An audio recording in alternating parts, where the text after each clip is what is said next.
बुधवार गणेश जी की व्रत कथा। एक बुढ़िया माई थी। वह बहुत गरीब थी, आंखों से अंधी थी। उसका एक बेटा और एक बहू थे। वह बुढ़िया सदैव गणेश भगवान जी की पूजा किया करती थी। एक दिन गणेश जी प्रकट होकर उस बुढ़िया माई से बोले, बुढ़िया माँ, तू जो चाहे सो मांग ले। बुढ़िया माई बोली, मुझे तो मांगना नहीं आता भगवान, कैसे और क्या मांगू। तब गणेश भगवान जी बोले, अपने बेटे और बहू से पूछकर मांग लेना।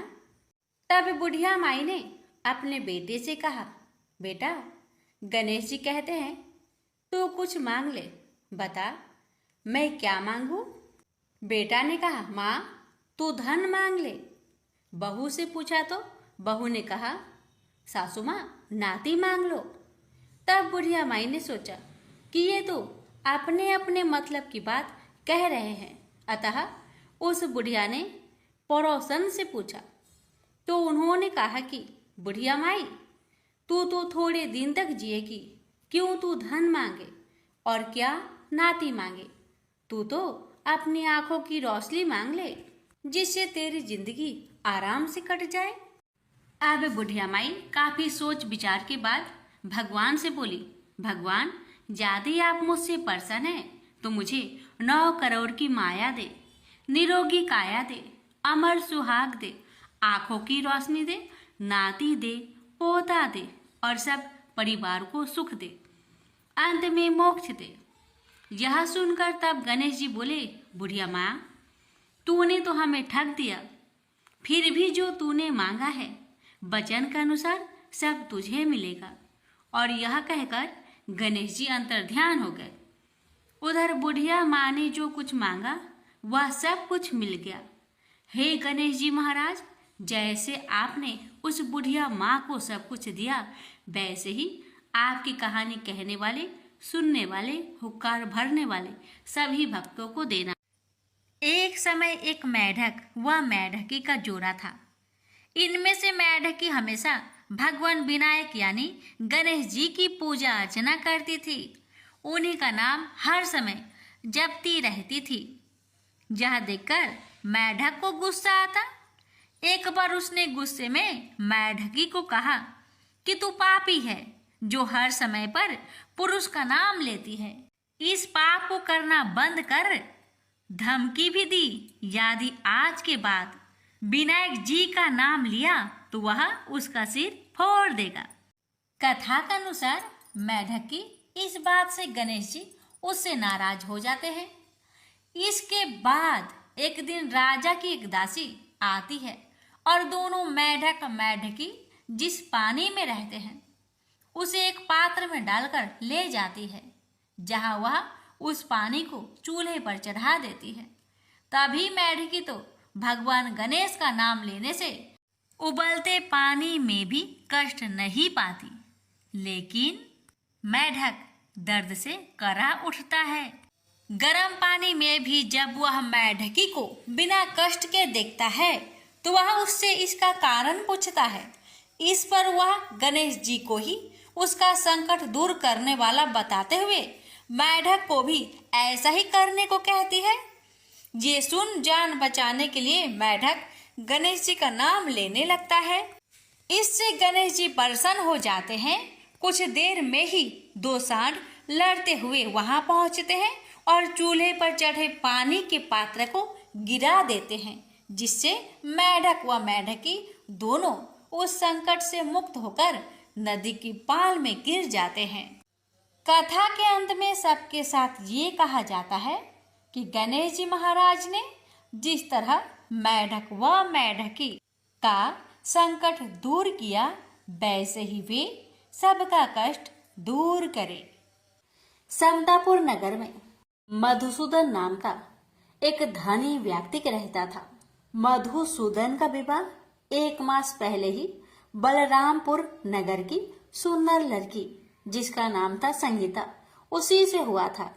शादी के कुछ दिन बाद ही संगीता की माता की तबीयत खराब हो जाती है, इसलिए संगीता अपने माता के घर चली जाती है और वहीं पर कुछ दिन रुक जाती है। और इधर मधुसूदन अकेला ही रहता है। जब संगीता की माता का तबीयत ठीक हो जाता है तो मधुसूदन बुधवार के दिन ही अपने पत्नी को लेने के लिए बलरामपुर के लिए रवाना हो जाता है। बलरामपुर पहुंचकर अपने ससुरारी में जाता है और अपने सास ससुर से संगीता को विदा करने के लिए आज्ञा मांगता है। लेकिन संगीता के माता पिता बोले, दामाद जी, आज तो बुधवार का दिन है। बुधवार के दिन बेटी की विदाई और कोई भी शुभ कार्य के लिए यात्रा नहीं करना चाहिए। लेकिन मधुसूदन अपने सास ससुर की एक ही बात नहीं माना और जीत पर अड़ गया कि मैं आज ही संगीता को लेकर जाऊंगा और कुछ भी नहीं होगा, आप खुशी खुशी विदा कर दीजिए। अब अपने दामाद के जीत के आगे संगीता के माता पिता हार मान लेते हैं और अपनी बेटिया को विदा कर देते हैं। अब मधुसूदन और संगीता दोनों जन बैलगाड़ी से यात्रा प्रारंभ करते हैं।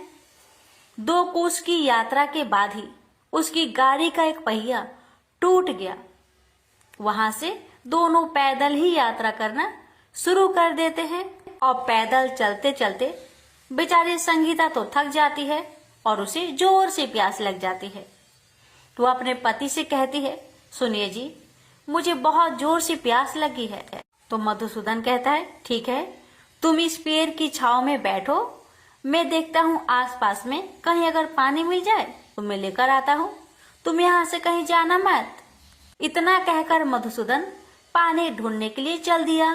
थोड़ी देर इधर उधर ढूंढने के बाद मधुसूदन को कहीं से जल मिल जाता है और वह जल लेकर वापस उसी जगह में आता है जहाँ उसकी पत्नी पेड़ के नीचे छांव में बैठी हुई थी। मगर ये क्या, वह बहुत हैरान हो जाता है क्योंकि उसकी पत्नी के पास उसी की शक्ल का एक आदमी बैठा हुआ था और संगीता उस आदमी की दी हुई पानी को पी रही थी। ये देखकर मधुसूदन चौंक गया। जब संगीता का नजर दूसरे मधुसूदन पर पड़ा तो बेचारी वो भी हैरान रह गई और दोनों में से असली मधुसूदन कौन है बेचारी अंतर न कर पाई। अब मधुसूदन को बहुत क्रोध आया और क्रोध में उसने उस व्यक्ति से पूछा, तुम कौन हो और मेरी पत्नी के पास क्यों बैठे हो? मधुसूदन की बात सुनकर उस व्यक्ति ने कहा, अरे भाई, यह मेरी पत्नी संगीता है। मैं अपनी पत्नी को ससुराल से विदा कराकर लाया हूँ, लेकिन तुम कौन हो जो मुझसे ऐसे प्रश्न कर रहे हो? उस व्यक्ति की बातें सुनकर मधुसूदन भड़क उठा और कहने लगा कि तुम जरूर कोई चोर या ठग हो। यह मेरी पत्नी संगीता है। मैं इसे पेड़ के नीचे बैठाकर जल की खोज में गया था। इस पर उस व्यक्ति ने कहा, अरे भाई, झूठ तो तुम बोल रहे हो। संगीता को प्यास लगने पर जल लेने मैं गया था। मैंने तो जल लाकर अपनी पत्नी को पिला भी दिया।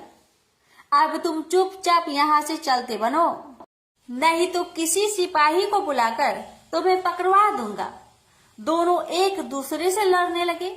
उन्हें लड़ते देख बहुत से लोग वहाँ इकट्ठे हो गए। नगर के कुछ सिपाही भी वहाँ आ गए। सिपाही उन दोनों को पकड़कर राजा के पास ले गए और सारी कहानी राजा को सुना दी। राजा ने भी कोई निर्णय नहीं कर पाया। संगीता भी उन दोनों में से अपने वास्तविक पति को नहीं पहचान पा रही थी। राजा ने दोनों को ही कारागार में डाल देने के लिए कहा। राजा के इस फैसले पर असली मधुसूदन भयभीत हो गया। तभी आकाशवाणी हुई, मधुसूदन, तूने संगीता के माता पिता की बात नहीं मानी और बुधवार के दिन अपनी पत्नी को ससुराल से ले आया। यह सब भगवान बुद्ध देव के प्रकोप से हो रहा है। भविष्यवाणी सुनकर मधुसूदन बहुत डर गया और हाथ जोड़कर बुद्ध देव से क्षमा प्रार्थना करने लगा कि हे बुद्ध देव, हे भगवान, मुझसे बहुत बड़ी गलती हो गई कि मैंने अपने सास ससुर की बातें न मानी। उसका सजा मुझे मिल चुका है। हे भगवान, कृपा करके मुझे क्षमा कर दीजिए। मैं आगे से ऐसी गलती कभी नहीं करूंगा। मुझे माफ कर दीजिए। मैं भविष्य में आप कभी भी बुधवार के दिन यात्रा नहीं करूंगा और सदैव बुधवार को आपका व्रत किया करूंगा और कथा सुना करूंगा। मधुसूदन के प्रार्थना करने से भगवान बुद्ध देव उसे क्षमा कर देते हैं और तभी दूसरा व्यक्ति राजा के सामने से ही गायब हो जाता है। राजा और दूसरे लोग इस चमत्कार को देखकर हैरान हो गए। भगवान बुद्ध देव की इस अनुकंपा से राजा ने मधुसूदन और उसकी पत्नी को सम्मान पूर्वक विदा किया। कुछ दूर चलने पर रास्ते में उन्हें वही बैलगाड़ी मिल गई। बैलगाड़ी का टूटा हुआ पहिया भी अपने आप जुड़ा हुआ था। दोनों उसमें बैठकर समतापुर की ओर चल दिए। मधुसूदन और उसकी पत्नी संगीता दोनों बुधवार को व्रत करते हुए आनंद पूर्वक जीवन यापन करने लगे। इस तरह भगवान बुद्ध देव की कृपा से उनके यहाँ खुशियाँ बरसने लगी। इस तरह जो भी स्त्री या पुरुष विधिवत बुधवार का व्रत करके व्रत कथा को श्रद्धा पूर्वक सुनते हैं, भगवान बुद्ध देव उनके सभी कष्टों को दूर करते हैं। प्रेम से बोलिए बुद्ध देव भगवान की जय। एक समय की बात है, एक भाई बहन रहते थे। बहन का नियम था कि वह अपने भाई का चेहरा देखे ही खाना खाती थी। हर रोज वह सुबह उठती थी और जल्दी जल्दी सारा काम करके अपने भाई का मुंह देखने के लिए उसके घर जाती थी। एक दिन रास्ते में एक पीपल के नीचे गणेश जी की मूर्ति रखी थी। उसने भगवान के सामने हाथ जोड़कर कहा कि मेरे जैसा अमर सुहाग और मेरे जैसा अमर पिहर सबको दीजिए। यह कहकर वह आगे बढ़ जाती है। जंगल के झाड़ियों के कांटे उसके पैरों में चुभा करते जाते थे। एक दिन भाई के घर बहन पहुंची और भाई का मुख देखकर बैठ गई तो भाभी ने पूछा, पैरों में क्या हो गया है? यह सुनकर उसने भाभी को जवाब दिया कि रास्ते में जंगल के झाड़ियों के गिरे हुए कांटे पाँव में चुभ गए हैं।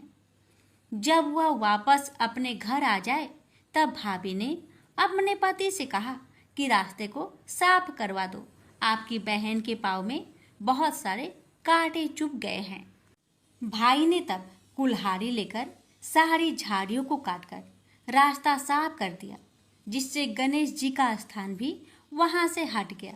यह देखकर भगवान गुस्सा हो गए और उसके भाई के प्राण हर लिए। लोग अंतिम संस्कार के लिए जब भाई को ले जा रहे थे तब उसकी भाभी रोते हुए लोगों से कही, थोड़ी देर रुक जाओ, उसकी बहन आने वाली है। वह अपने भाई का मुख देखे बिना नहीं रह सकती, उसका यह नियम है। तब लोगों ने कहा, आज तो देख लेगी पर कल कैसे देखेगी? रोज दिन की तरह बहन अपने भाई का मुंह देखने के लिए जंगल में निकली। तब जंगल में उसने देखा कि सारा रास्ता साफ किया हुआ है। जब वह आगे बढ़ी तो उसने देखा कि सिद्धि विनायक को भी वहां से हटा दिया गया है। तब उसने जाने से पहले गणेश जी को एक अच्छे स्थान पर रखकर उन्हें स्थान दिया और हाथ जोड़कर बोली, भगवान मेरे जैसा अमर सुहाग और मेरे जैसा अमर पिहर सबको देना। और फिर बोलकर आगे निकल गई। भगवान तब सोचने लगे, अगर इसकी नहीं सुनी तो हमें कौन मानेगा, हमें कौन पूजेगा? तब सिद्धि विनायक ने उसे आवाज दी, बेटी इस खेजड़ी की 7 पत्तियां लेकर जा और उसे कच्चे दूध में घोलकर भाई के ऊपर छींटा मार देना, वह उठकर बैठ जाएगा। यह सुनकर जब बहन पीछे मुड़ी तो वहां कोई नहीं था। फिर वह यह सोचने लगी कि ठीक है, जैसा सुना वैसा कर लेती हूँ। फिर वह 7 खेजड़ी की पत्तियां लेकर अपने भाई के घर पहुंची। उसने देखा वहां कई लोग बैठे हुए हैं। भाभी बैठी रो रही है और भाई की लाश रखी है। तब उसने उस 7 पत्तियों को बताए हुए नियम के तहत भाई के ऊपर इस्तेमाल किया। तब भाई उठकर बैठ गया। भाई बोला बहन से, बोला, मुझे बहुत ही गहरी नींद आ गई थी। तब बहन बोली, यह नींद किसी दुश्मन को भी ना आए, और उसने सारी बात अपने भाई को बता दी। तो मान्यता के अनुसार ये है गणेश जी की चमत्कारी कथा। प्रेम से बोलिए गणेश भगवान जी की जय हो। एक सास बहू थी। सास उसकी बहू को खाना नहीं देती थी। बहू रोज नदी पर जाती तो जाते समय घर से आटा ले जाती। नदी के पानी से आटा गूंथती। गणेश जी भगवान के मंदिर के दीपक से घी लेती। भोग में से गुड़ लेती। पास के शमशान में बाटी सेकती। बाटी में घी गुड़ मिलाकर चूरमा बनाती और गणेश जी भगवान के भोग लगाकर खुद जीम लेती। ऐसा करते बहुत दिन हो गए। यह देखकर गणेश जी भगवान को बहुत आश्चर्य हुआ और उन्होंने अपने नाक पर उंगली रख ली। बहू तो घर आ गई, परंतु जब दूसरे दिन मंदिर के पट खुले तो लोगों ने देखा गणेश जी भगवान की नाक पर उंगली है, तो मंदिर में भीड़ एकत्रित हो गई। गांव के लोगों ने हवन पूजा की, पर गणेश जी भगवान ने उंगली नहीं उतारी। तब सारे गांव में कहलवा दिया कि जो कोई गणेश जी भगवान के नाक से उंगली हटावेगा उसे राजा जी सम्मानित करेंगे। बहू ने सास से कहा, सासू जी मैं कोशिश करूंगी। तब सास बोली, इतने बड़े बड़े पंडित विद्वान कोशिश कर लिए, तू क्या करेगी? सब लोग मंदिर के बाहर एकत्रित हो गए। बहू घूंघट निकालकर अंदर गई, पर्दा लगाया। लोग गणेश जी से हाथ जोड़कर बोले, हे विघ्नहर्ता, मेरे घर से आटा लाती, लोगों को चढ़ाया, घी गुड़ लेती, शमशान में बाटी सेकती, उससे आपको क्या आपत्ति हुई? आपको मुंह से उंगली हटानी पड़ेगी। गणेश जी ने सोचा, इसकी बात तो माननी पड़ेगी। इसने पहले मेरे भोग लगाया, यह तो मेरी भक्त है।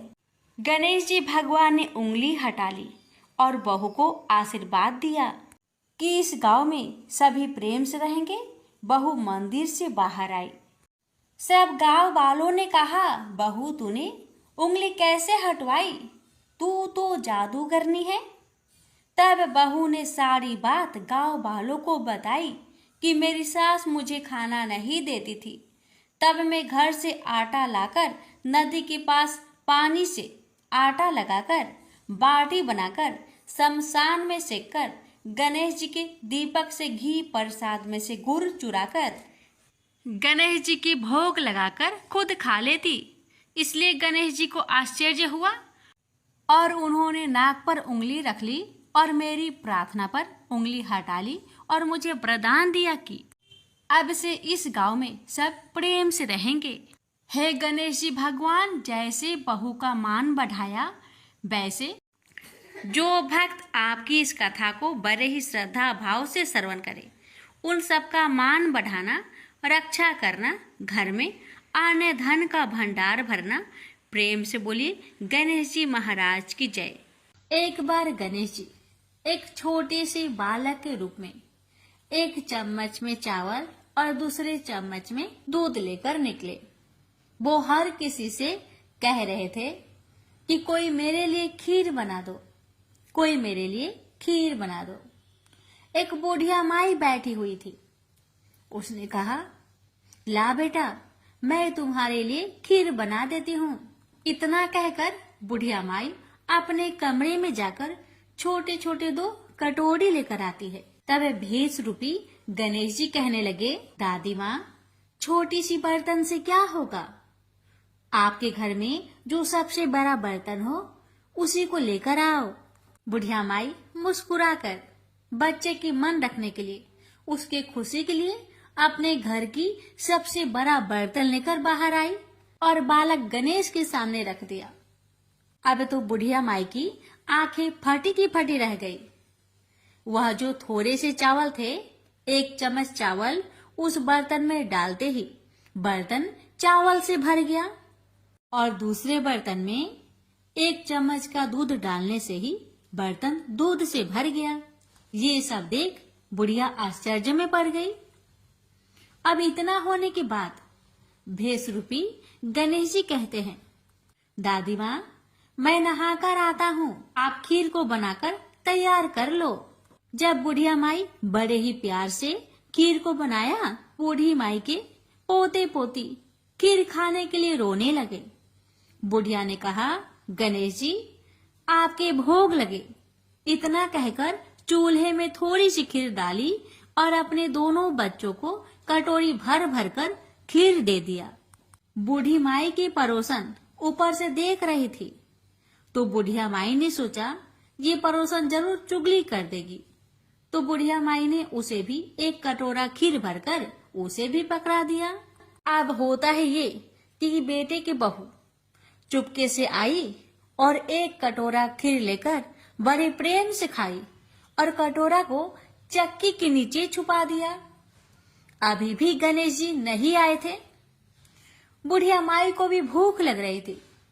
बेचारे वो भी 1 कटोरा खीर भरकर किवाड़ के पीछे बैठकर एक बार फिर कहा, हे गणेश जी, आपको भोग लगे, ऐसा कहकर खाना शुरू कर दिया। तभी गणेश जी आ गए। तो बुढ़िया माई कहने लगी, आजा रे गणेशिया, खीर खा लो, मैं आपके ही राह देख रही थी। गणेश जी ने कहा, दादी माँ, मैंने खीर पहले ही खा ली है।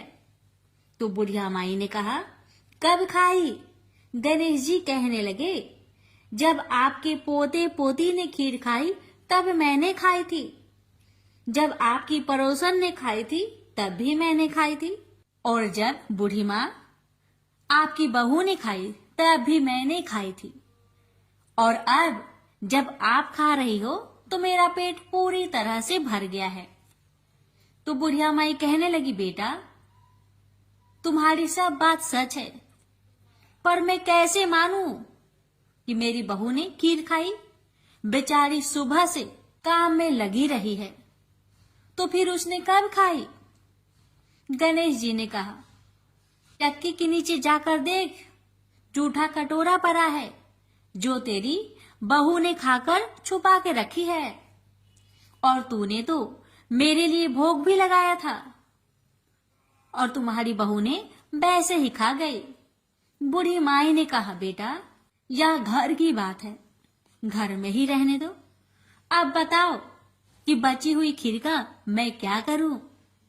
भेष रूपी गणेश जी ने कहा, नगरी जिमा दो। बुढ़िया ने पूरी नगरी जिमा दी, लेकिन फिर भी गणेश जी की कृपा से खीर पूरा की पूरा भरा ही था। राजा को पता लगा कि बुढ़िया के पास जादुई बर्तन है, तो राजा ने बुढ़िया माई को महल में बुलवाया और कहा, क्यों रे बुढ़िया, यह खीर वाली बर्तन तुम्हारे घर में शोभा नहीं देता है, ये तो हमारे महल में शोभा देगा। तो बुढ़िया ने कहा, राजा जी, अगर आपको खीर का बर्तन लेना है तो ले लो। अब तो राजा लालच में पड़कर बुढ़िया माई के खीर के बर्तन को मंगवा लिया। खीर के बर्तन महल में लाते ही कीड़े मकोड़े, बिच्छू, कछले हो गए और खीर से दुर्गंध आने लगी। यह देखकर राजा ने बुढ़िया से कहा कि हे बुढ़िया, क्या तुम जादू टोना जानती हो? ये खीर के बर्तन महल में आते ही कीड़े मकोड़े बिच्छू में बदल गए, ऐसा क्यों? मुझे बताओ। पहले तुम अपने खीर के बर्तन वापस ले लो, फिर मुझे सारी कहानी बताओ। राजा ने जैसे ही वह खीर वाली बर्तन बुढ़िया माई को दिया, वैसे ही बूढ़ी माई के हाथों से लगते ही वह खीर फिर से सुगंधित खीरों में बदल गया।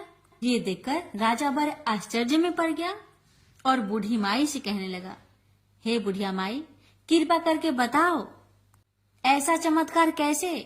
तो बुढ़िया माई ने कहा, हे महाराज, ये बर्तन मुझे गणेश जी ने दिया है और उन्हीं की कृपा से ये खीर के बर्तन खाली नहीं पड़ती।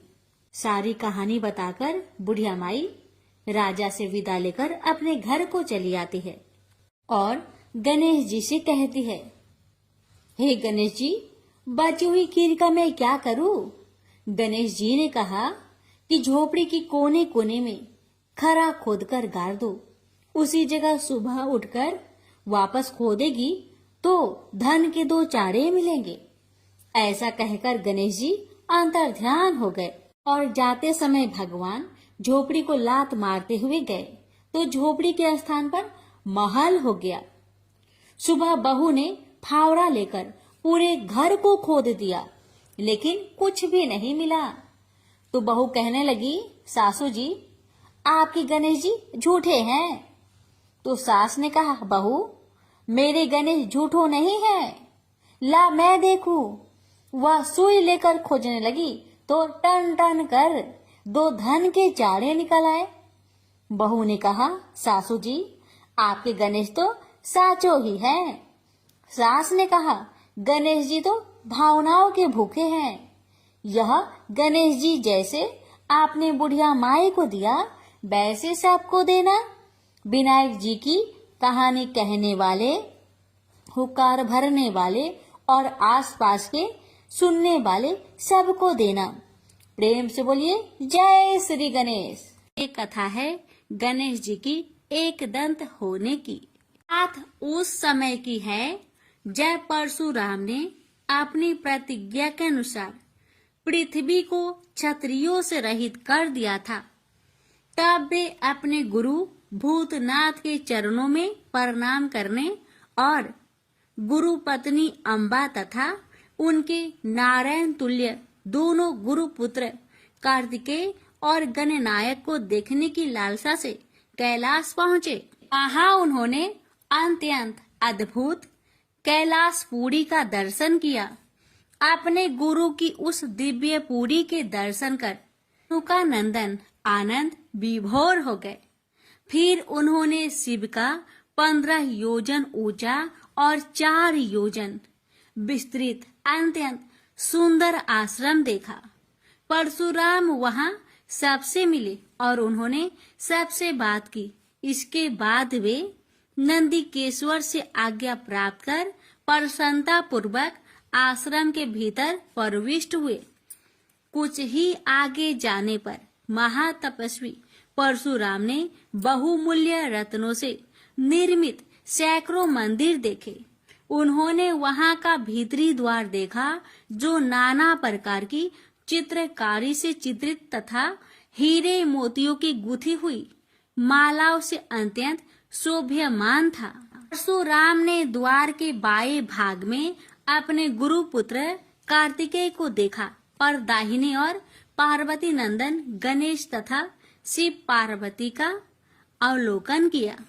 वे वहां रत्न भरण भूषित बहुमूल्य रत्नों से बने सिंहासनों पर आसीन थे। परशुराम सबसे मिलते और प्रेम पूर्वक बात करते हुए प्रसन्नचित चित्त से आगे बढ़े ही थे कि गणेश ने उन्हें देखकर कहा, शूलपाणी इस समय शयन कर रहे हैं। मैं उन परम प्रभु की आज्ञा प्राप्त कर तत्काल तुम्हें साथ ले चलूंगा। बस इतनी देर रुक जाओ। परशुराम ने गणेश के सम्मुख खड़े खड़े उत्तर दिया, बंधुवर, मैं अपने गुरु शिव व माता पार्वती के दर्शन करना चाहता हूँ। मैं उनके चरणों में प्रणाम कर अभी लौट जाऊंगा। गणेश ने उन्हें अनेक प्रकार से समझाते हुए कहा, इस समय भूतेश्वर शिव एवं माता पार्वती अंतःपुर में है, अतः अभी आपको वहां नहीं जाना चाहिए।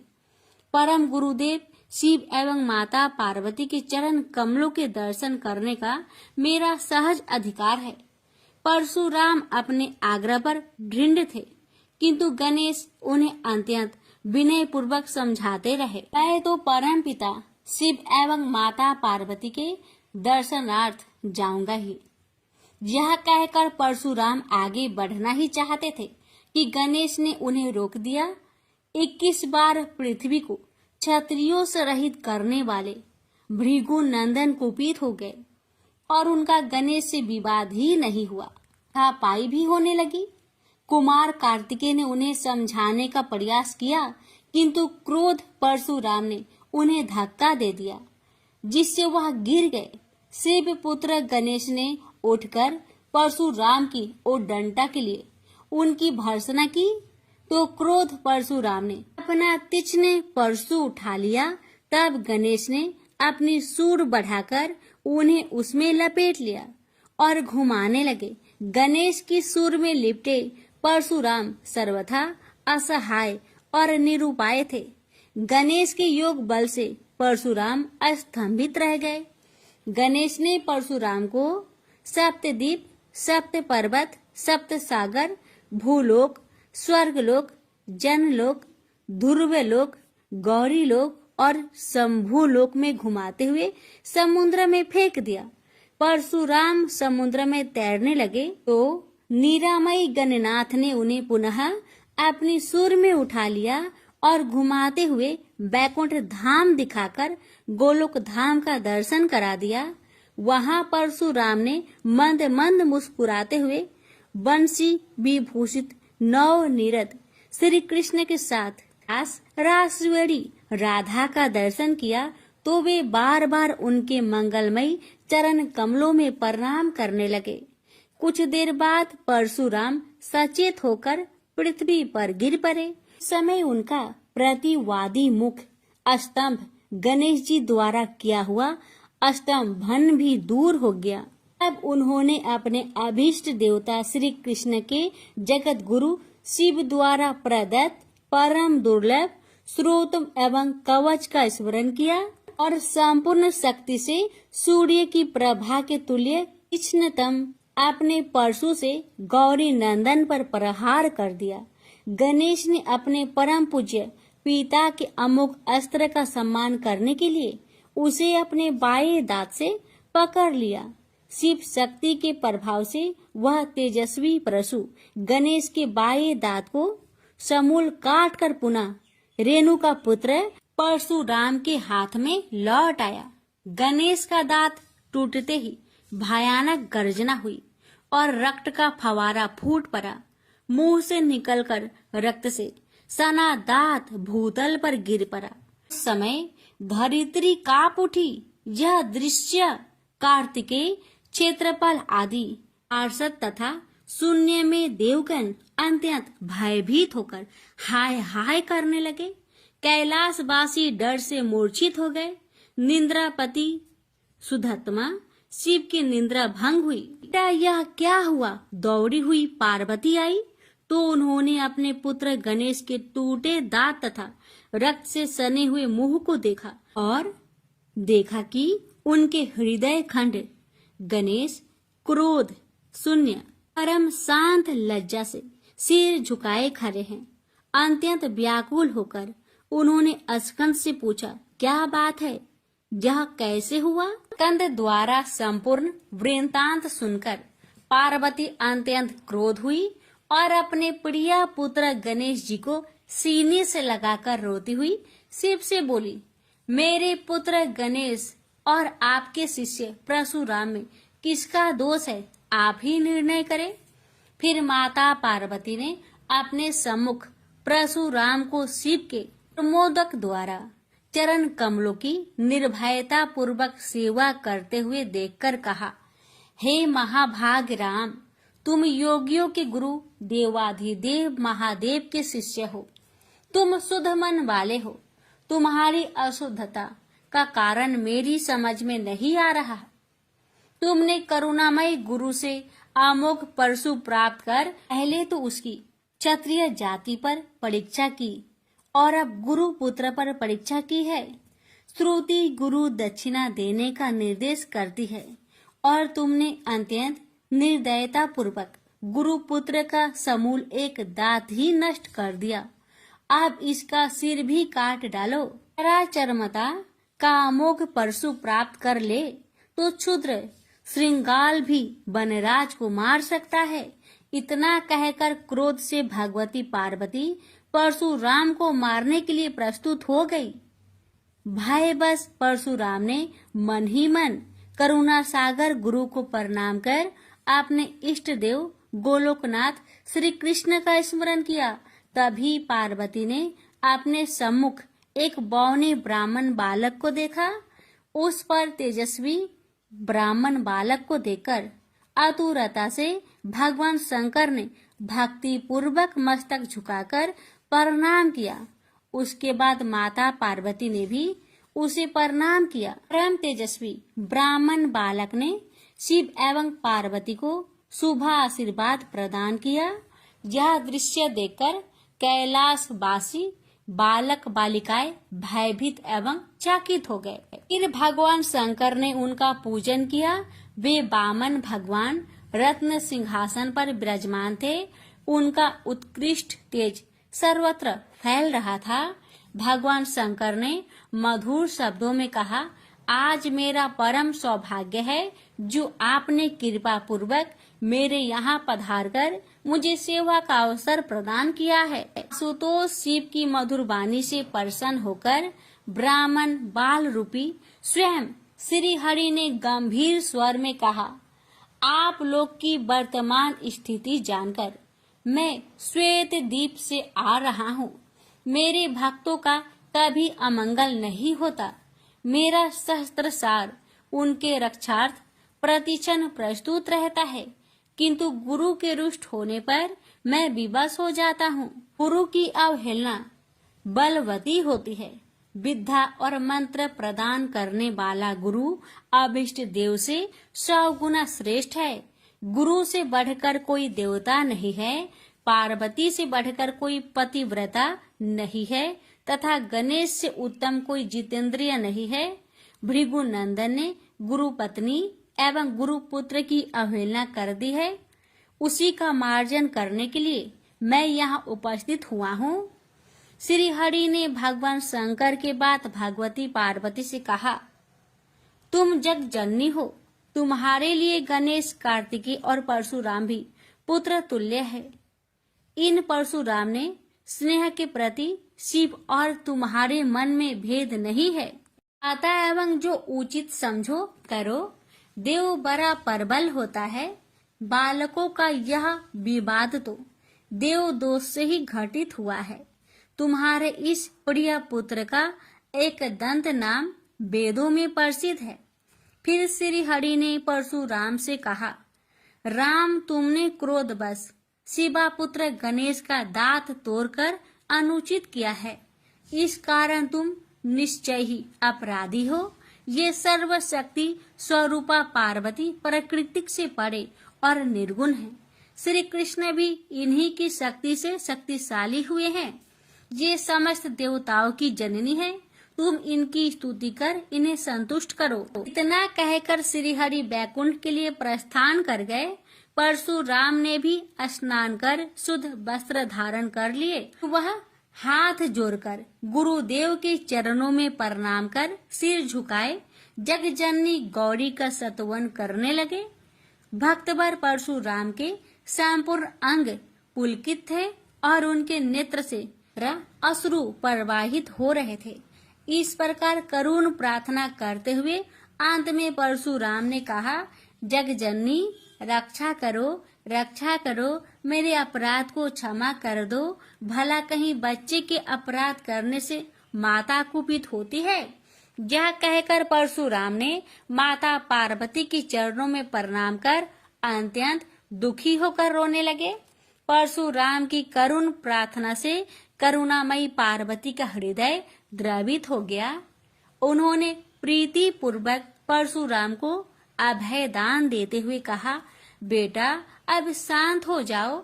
आशुतोष के अनुग्रह से तुम्हारी सर्वत्र विजय हो। सर्वतरात्मा श्री हरि तुम पर सदा प्रसन्न रहे। गुरुदेव शिव में तुम्हारी भक्ति सुदृढ़ रहे। तुम अमर हो जाओ। इसी प्रकार दयामयी पार्वती ने परशुराम को आशीर्वाद दिया और वे अपने अंतपुर में चली गई। उस समय वहाँ श्री भगवान के मंगल नाम का उच्च घोष होने लगा। फिर परशुराम ने एक दंत गणेश का स्तवन किया और गंधे, पुष्प, धूप, दीप एवं तुलसी रहित नैवेद्य आदि से लंबोदर की प्रीति पूर्वक पूजा की। परशुराम ने भक्ति भाव से भाई गणेश को संतुष्ट कर माता पार्वती एवं कृपा सिंधु त्रिलोचन के चरणों में प्रणाम किया। फिर उन्होंने गुरु की आज्ञा प्राप्त कर प्रसन्नता पूर्वक वहां से प्रस्थान किए। प्रेम से बोलिए गौरी पुत्र गणेश भगवान की जय। हर हर महादेव। माता पार्वती की जय। बहुत समय पहले की बात है। किसी गांव के बाहर एक बरगद का पेड़ था, जिसके पास ही गणेश जी का एक छोटा सा मंदिर था। गांव में और मंदिर नहीं थे, इसलिए सब लोग इसी मंदिर में आकर पूजा किया करते थे। गांव में एक भिखारी भी रहता था। भीख मांगना ही उसका काम था। गांव छोटा सा था।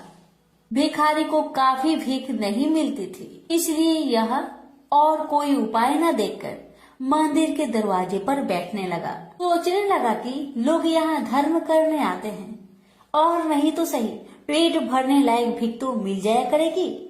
भिखारी दिन भर मंदिर के दरवाजे पर बैठा रहता और जब वहाँ किसी को आते देखता तो शिव शिव रटने लगता। इस तरह बेचारा दिन भर गणेश जी और शिव जी का नाम जपता रहता था, मगर शाम तक उसे भीख मिलती थी। फिर 2-4 मुट्ठी अन्न और कुछ फल मूल और कभी कभी 4-6 पैसे मिलते थे। हालांकि इतनी थोड़ी आमदनी से किसी की गुजर कैसे हो सकती है। फिर भिखारी को अपना ही नहीं बल्कि अपनी बेटी की भी चिंता करनी पड़ती थी। उसकी बेटी का नाम था कमला और वह बड़ी चतुर और बड़ी समझदार थी, मगर चतुराई और समझदारी से तो पेट की आग नहीं बुझती। उसे तो भोजन चाहिए, इसलिए कमला कभी कभी अपने बाप को भोजन पाने के लिए तंग करने लगती थी। उस वक्त भिखारी के दिल पर बड़ी चोट लगती। उसकी आंखें भर आती थी। वह चिंता के समुद्र में डूब उतरने लगता था। गर्मी के दिन थे।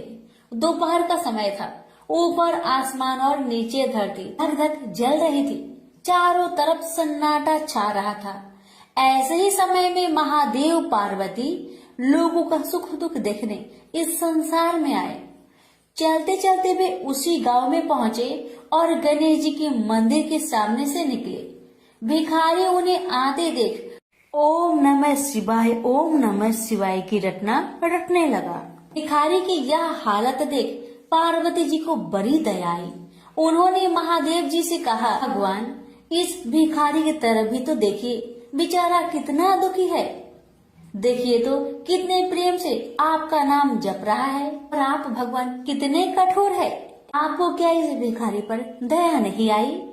मैंने सुना था कि लोग बड़े पापी हो गए हैं, वो देवताओं का पूजा नहीं करते, मगर नहीं, आज मुझे मालूम हुआ कि इसमें उनका कोई अपराध नहीं, सब तो देवताओं का अपराध ही है।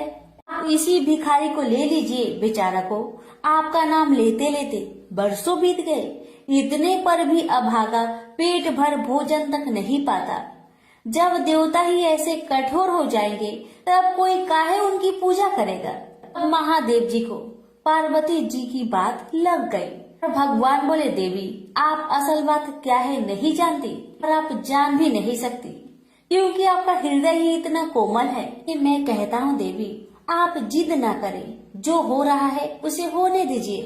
देवी ने एक ना सुना तो भगवान ने कहा, ठीक है, तो मैं आज इस भिखारी के लिए कुछ बंदोबस्त करा देता हूँ, जिससे इस भिखारी का दुख दूर हो जाएगा। इतना कहकर महादेव जी पार्वती जी के साथ मंदिर में पहुँचे।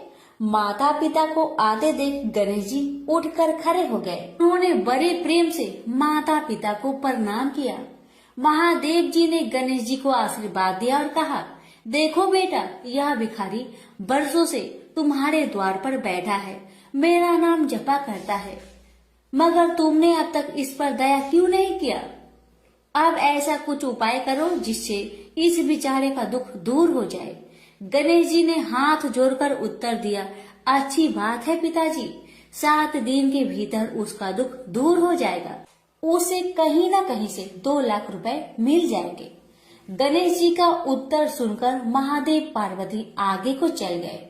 इसी समय एक बनिया मंदिर में पूजा करने आया था। वह आड़ में छिपा छिपा महादेव जी और गणेश जी की बातें सुन रहा था।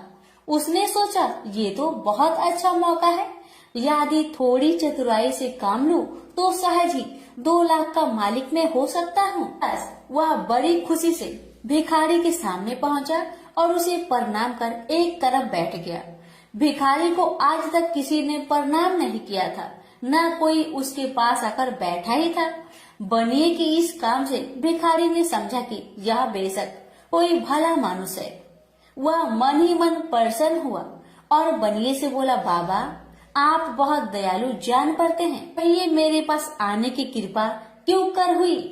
आप नहीं जानते मैं एक गरीब भिखारी हूँ। बनिए को तो अपना मतलब गांठना था। मीठेपन से बोला, आप भिखारी है? कौन कहता है कि आप भिखारी है? मुझे अच्छी तरह मालूम है कि आप एक पहुंचे हुए महात्मा हैं और आपके दर्शन से लोगों के पाप दूर हो जाते हैं। मैं भी आपके दर्शन करने चला आया हूँ। मुझे आपसे कुछ पूछना है, यदि आज्ञा दो तो पूछो। भिखारी खुशी से बोला, पूछिए। बनिया बोला, भला दिन भर आपको कितनी भीख मिल जाती है? भिखारी बोला, भाई मिलने की क्यों पूछते हो, यहाँ तो पेट की भी लाले पड़े रहते हैं। रोजाना 2-4 मुट्ठी अन्न मिल जाता है, कभी 2-4 पैसे भी मिल जाते हैं, किसी तरह दिन काट लेता हूँ। बनिया कहने लगा, राम राम, आप जैसे महात्मा और यह कष्ट, इस गांव के आदमी भी क्या आदमी हैं? आपकी थोड़ी सी सहायता नहीं कर सकते? आप कैसे यह कष्ट सह लेते हैं? मुझे तो आप पर बड़ी दया आती है। मेरे जी में आता है कि मैं आपकी कुछ सेवा करूं, पर कहने में डर मालूम होता है। भिखारी बोला, आप मेरी सहायता कर सकते हैं? अब बनिया हंसते हुए बोला, मेरी इतनी हैसियत कहाँ है जो आपकी कुछ सेवा कर सकूं? मगर एक बात है, आज से 7 दिन तक आपको जो कुछ भी मिले वह मुझे दे दीजिए, बदले में आपको मैं 100 रुपया दे दूंगा। 100 रुपये के नाम सुनते ही भिखारी मारे खुशी के उछल पड़ा। उसने सोचा, अगर 100 रुपये मिल जाए तो क्या कहना, यहाँ तो 7 दिन में 7 आने के सामान भी न मिले, तब तो 100 रुपये छोड़ देना सरासर बेवकूफी होगी, पूरा गधापन है। मगर इसी समय उसे लड़की की ख्याल आ गई। उसने सोचा, अगर मैं 100 रुपया लेकर घर पहुंचा और मेरी बिटिया रानी गुस्सा करने लगी तो पहले मैं उसकी सलाह ले लेता हूँ। बस यही विचार में आते ही उसने बनिए को जवाब दिया, आपने मुझ पर बड़ी कृपा की, मगर मैं अभी कुछ नहीं कह सकता, सोच विचार करके कल कहूँगा। जब बनिया चला गया तब भिखारी ने अपनी बिटिया को बुलाया और उससे सब हाल कह सुनाया। चतुर बिटिया कमला ने फौरन समझ गई कि इसमें जरूर कोई बनिए की शैतानी है। उसने पिता से कहा, बनिया बिना फायदे के क्यों 100 रुपये देने चला? खैर कोई बात नहीं पिताजी, मैं कल उस बनिए से बातें तय कर लूंगी, मगर आप बीच में कुछ ना बोलना। उधर बनिए का बुरा हाल था। रात भर उसके पेट में चूहे उछलते रहे। बड़ी मुश्किल से सवेरा हुआ, बनिए की जान में जान आई। वह हाथ मुंह धोते ही भिखारी के पास आ पहुंचा और छुटते ही बोला, क्या विचार किया आपने? कमला भी बनिए से निपटने को तैयार बैठी थी। बनिए की बात सुनते ही उसने जवाब दिया, सेठ जी, हम लोगों ने विचार किया, भला 100 रुपये में क्या होता है, इतना सस्ता सौदा होना मुश्किल है, माफ कीजिए। कमला का उत्तर सुनते ही बनिए पर मानो बिजली गिर पड़ी, पर लाख रुपए के लालच छोड़ना भी कठिन था। वह 200 रुपए देने को राजी हो गया। अब तो कमला का संदेह और भी पक्की हो गया। वह समझ गई कि बनिया जरूर किसी भारी लाभ के लिए ही इतने रुपए देना चाहता है। उसने जवाब दिया, सेठ जी, इतना सस्ता सौदा और कहीं होता होगा? 100 दो, 100 या 1000 दो, 1000 में तो होता ही क्या है। जो चीज आप कौड़ियों में मोल खरीदना चाहते हैं वह लाख रुपए में भी सस्ती है। यह सुनकर बनिया बहुत घबराया, परंतु उसने अपनी कोशिश जारी रखी। मारे लोभ के वह अंधा हो रहा था। उसको लोभ का भूत सवार हो गया था।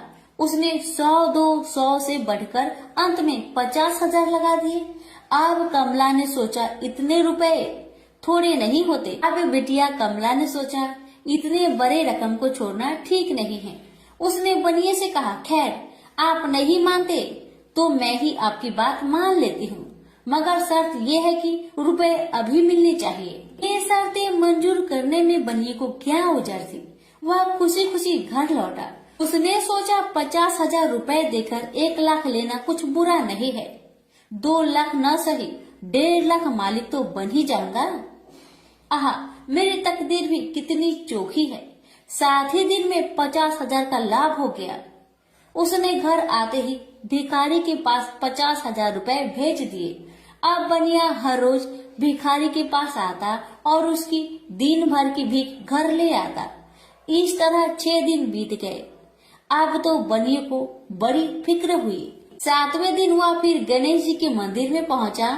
उसने देखा कि आज फिर महादेव पार्वती मंदिर में पधारे हैं। बस वह दीवार से कान सटा उनकी बातें सुनने लगा, मगर यह क्या, उसका कान दीवार में चिपक गया। उसने कान छुड़ाने की बहुत कोशिश की, पर कान टस मस न हुआ। तब वह दाहिने हाथ की सहायता से कान छुड़ाने लगा। इतने में हाथ भी दीवार में चिपक गया। इधर महादेव जी ने गणेश जी से पूछा, बेटा इस भिखारी के लिए कुछ इंतजाम हुआ है? गणेश जी बोले, जी हाँ, उसे 50,000 रुपए तो दिलवा दिए हैं, बाकी के लिए बनिए को दीवार से चिपका कर रखा है। यह बनिया बड़ा लोभी कंजूस है। इसने गरीबों से एक एक के 4-4 वसूल कर अपना घर बनाया है। रुपए वसूल करने में इसने गरीबी पर दया नहीं की। उनके बच्चे भूखे मरते रहे, पर इसने 4 रुपए वसूल करके भी संतोष नहीं किया। इस तरह इसने 1 लाख रुपए से अपनी तिजोरी भर ली है। गरीबों के माल से यह सुख नहीं उठा सकता। अब जब तक यह भिखारी को बाकी 50,000 रुपए न देगा, तब तक दीवार से चिपका रहेगा। गणेश जी की बातें सुनकर बनिए ने अपना माथा को पीट लिया। इसकी आंखें में आंसू बरसने लगे। जब उसने घर से 50,000 रुपए मंगवाया और भिखारी को दे दिए, तब कहीं दीवार से उसका पीछा छूटा। से बोलिए गणेश भगवान की जय, उमापति शंकर भगवान की जय।